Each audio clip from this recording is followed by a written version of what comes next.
This video guide is going to show the 3 main breastfeeding positions: cradle, underarm, and lying down.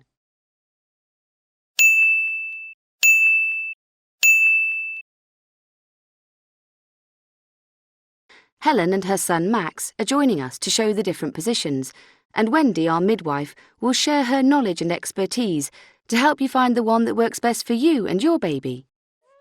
Okay, so we're going to have a look at different positions to breastfeed, and I think the first one we'll look at the cradle position.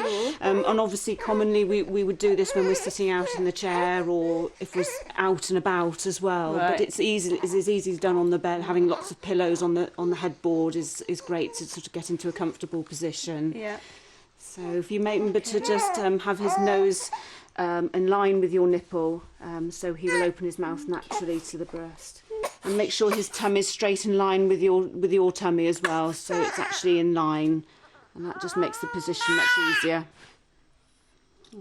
Okay, so how does that feel? Is that comfortable? Yeah. So this position is commonly known as the cradle position because you're cradling your baby in your arms, typically how you would normally hold a baby in general.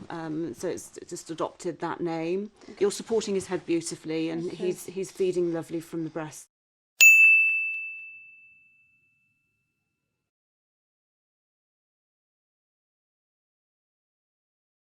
So how do I know when he's latched on properly?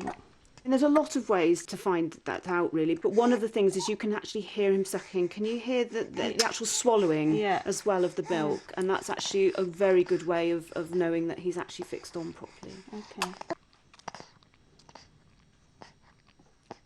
Okay, so shall we try a different position now? Yeah. Whereby you tuck baby underneath your arm. It's commonly known as the rugby ball position. Okay. Let me just break the suction. Okay. Do you often need to do that? Yeah, I just use my fingers. It's quite a good idea actually, because it can actually sore. actually pull on your nipple a little bit and sometimes make them, the skin quite sore on the nipple. So it's a good way of breaking suction. If it's okay with you, I'd like to just talk you through it and just show you, demonstrate how it's done. Sure, absolutely. Is that okay if I take him from you? Okay, come on, little chap. Okay, so what you need to do is just support his head with your hands and then just gently tuck him underneath your arm like that.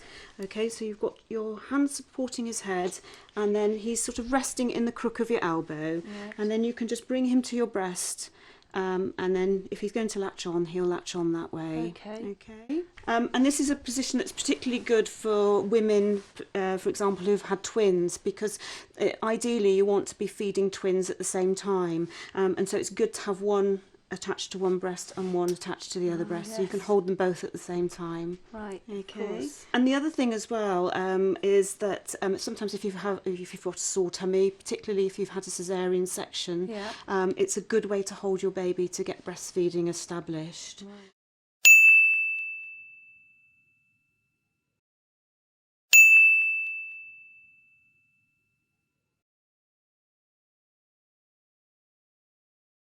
And the other thing to point out as well, and it's sometimes is a problem, is that if your breasts become engorged, changing the position of the baby on the breast sometimes will help that and relieve that a little bit. Okay. That's good to know. Okay. Thank you. So shall I give him back to you? Yeah, sure. Okay. There we go, little chap.